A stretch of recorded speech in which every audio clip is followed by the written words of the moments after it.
बाबूजी भंडारा करा दो।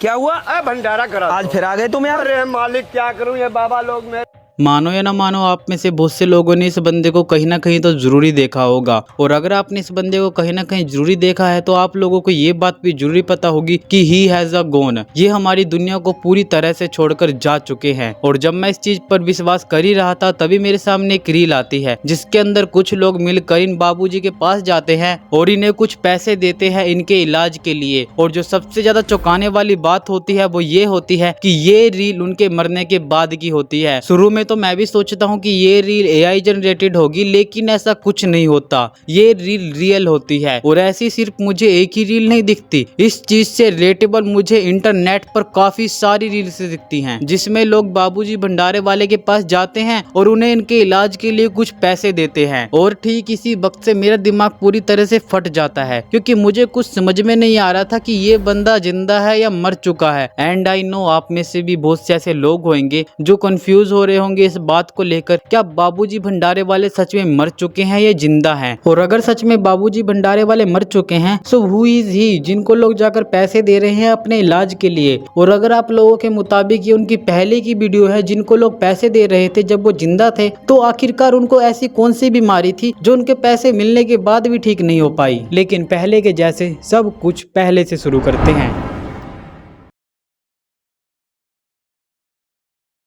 तो हमारे भंडारे वाले बाबूजी का असली नाम है रामेश्वर गुप्ता। रामेश्वर गुप्ता हरिदोई गांव के छोटे से टाउन में रहते थे, लेकिन उनकी चलती हुई बेरोजगारी और काम न मिलने की वजह से उन्होंने हरिदोई गांव को छोड़कर हरिद्वार में रहने का फैसला किया। उनके पास इतने ज्यादा पैसे नहीं थे कि वो हरिद्वार के अंदर किसी भी तरह का कोई छोटा मोटा रूम अफोर्ड कर पाए। इसी वजह से उन्हें सड़कों और स्ट्रीट लाइट के नीचे सोना पड़ता था। उनके पास किसी तरह का कोई काम नहीं था, जिस वजह से वो अपने आसपास के लोकल भोजनालय में जाते, वहां से खाना लेकर वो टूरिस्टों के पास जाते और कन्वेंस करते कि वो जरूरतमंद और साधु संतों के लिए भंडारा करा दे। और इस चीज से जितना भी कमीशन बचता था उन्हीं से उनका गुजारा होता था। भंडारे वाले बाबू भैया का एक फेमस डायलॉग भी था कि 100 में 5 बाबा खाएंगे मालिक और 200 में 11 बाबा खाएंगे। एंड ऑनेस्टली यही वो डायलॉग था जिस वजह से बाबा इतने ज्यादा फेमस हुए थे एक टाइम पर। तो हुआ क्या था, एक लोकल टूरिस्ट हरिद्वार के अंदर ऐसे ही अपनी वीडियो शूट कर रहा होता है कि तभी भंडारे वाले बाबू भैया उनके पास जाते हैं और जरूरतमंदों के लिए भंडारा कराने की गुजारिश करते हैं।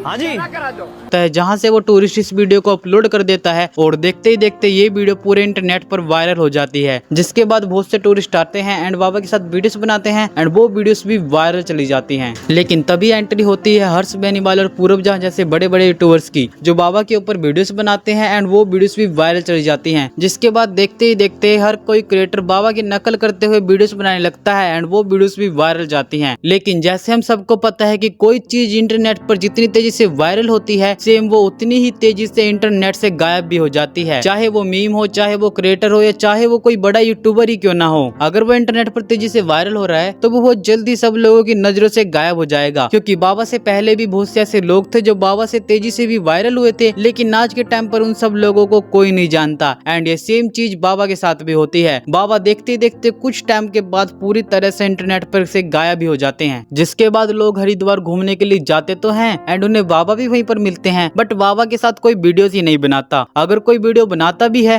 तो वो वीडियो वायरल ही नहीं होती, जिस वजह से सब लोग बाबा को इग्नोर करने लग जाते हैं और देखते ही देखते बाबा का डाउनफॉल शुरू हो जाता है। लेकिन बाबा का ये डाउनफॉल ज्यादा दिन तक नहीं रहता, क्योंकि बाबा एक और बार फिर से इंटरनेट पर वायरल होते हैं और इस बार उनकी वायरल होने की वजह होती है उनकी अपनी मौत। और जैसे ही ये चीज लोगों को पता चलती है वैसे ही लोग सदमे में पहुंच जाते हैं कि हाउ इट्स पॉसिबल, ये कैसे हो सकता है। और जब मैं इस चीज पर रिसर्च करता हूँ तब मुझे पता चलता है कि बाबा हरिद्वार को छोड़कर एक एक्स लोकेशन पर जा रहे होते हैं और उस एक्स लोकेशन के बीच में ही एक आदमी टॉयलेट करने के लिए जाता है और जैसे ही वो टॉयलेट का दरवाजा खोलता है तो ही सो अ डेड बॉडी। और जैसे ही पुलिस अगले स्टेशन पर आकर उस डेड बॉडी को देखती है तो उन्हें पता चलता है कि ये डेड बॉडी और किसी की नहीं, ये डेड बॉडी होती है हमारे भंडारे वाले बाबा जी की। और जैसे ही ये चीज लोगों को पता चलती है ठीक वैसे ही ये चीज ट्रेंडिंग में चली जाती है, जिसके बाद लोग स्टोरिया, रील्स एंड वीडियोस डालने लगते हैं बाबा जी के नाम पर लेकिन ठीक 24 घंटे के बाद एक और वीडियो ट्रेंडिंग करती है जिसके अंदर लोग बाबा जी के पास जाकर उन्हें पैसे दे रहे होते हैं एंड ऑनेस्टली ये वीडियो उनकी डेथ के बाद की होती है। और ऐसी सिर्फ मुझे इंटरनेट पर एक ही वीडियो देखने को नहीं मिलती,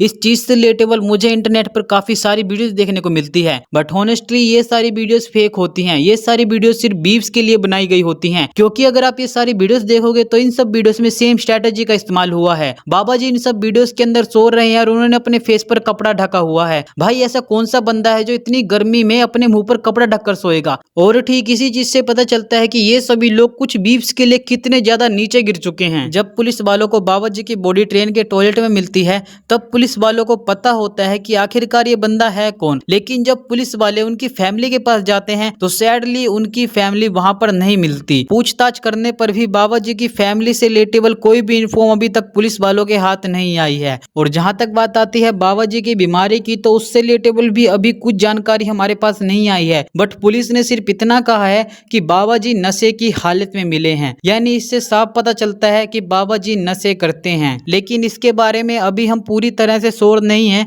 क्योंकि पुलिस ने अभी तक ये नहीं कहा है कि सच में वो नशे में मिले थे या नहीं। लेकिन सिर्फ छोटे मोटे एविडेंस है जिनमें कहा गया है कि हाँ वो नशे में थे या नशे करते हैं शायद भी। और देखो बाबा जी एक लौते ऐसे इंसान नहीं है जिनके साथ कुछ ऐसा हुआ है। ऐसे बहुत से लोग हैं जो एक टाइम पर वायरल हुए थे लेकिन आज के टाइम पर उन्हें कोई नहीं जानता। एग्जाम्पल के तौर पर आप क्रिस का गाना सुनोगे, इस बंदे को ही ले लो। ये एक टाइम पर बहुत ज्यादा वायरल था लेकिन आज के टाइम पर ये इंटरनेट से पूरी तरह से गायब हो चुका है। और कुछ लोगों के मुताबिक तो आज के टाइम में जेल में भी बंद है सिर्फ कॉपीराइट इशू के कारण। हालांकि इस चीज का कोई सबूत एविडेंस नहीं है। देखो मैं सिर्फ इतना कहना चाहता हूँ, जो लोग एक टाइम पर ट्रेंडिंग में वायरल होते हैं, जो गरीब होते हैं, लासारा होते हैं, उनके पास एक होप तो आ जाती है। बट सैडली जैसे ही वो ट्रेंडिंग से चले जाते हैं वो होप उससे भी नीचे चली जाती है, क्योंकि इन दी एंड उनके पास एक होप होती है उस वक्त कि भाई अब हमारा गुजारा तो हो रहा है, कुछ लोग हमारे पास आ रहे हैं, हमारी मदद तो कर रहे हैं। बट जैसे ही वो ट्रेंडिंग से चले जाते हैं तो लोग उनके पास जाना ही बंद कर देते हैं। एंड में मैं सिर्फ इतना कहना चाहूंगा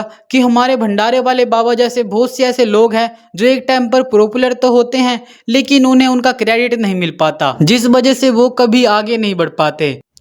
और आज के लिए सिर्फ इतना ही। अगर आपको ये वीडियो अच्छी लगी हो तो प्लीज़ लाइक एंड सब्सक्राइब कर देना। एंड आखिर में जाते सिर्फ यही कहना चाहूँगा कि इस वीडियो में जिस किसी के बारे में भी कुछ भी कहा गया है प्लीज़ सीरियसली मत लेना। ये वीडियो सिर्फ इंटरटेनमेंट पर्पस के लिए है। और अगर आप ऐसी ही एक और वीडियो देखना चाहते हैं तो यहाँ पर एक वीडियो आ रही होगी, जाइए जाकर इस पर क्लिक कर देखिए। मिलता हूँ मैं आपसे इस वीडियो में। Thank you to watching and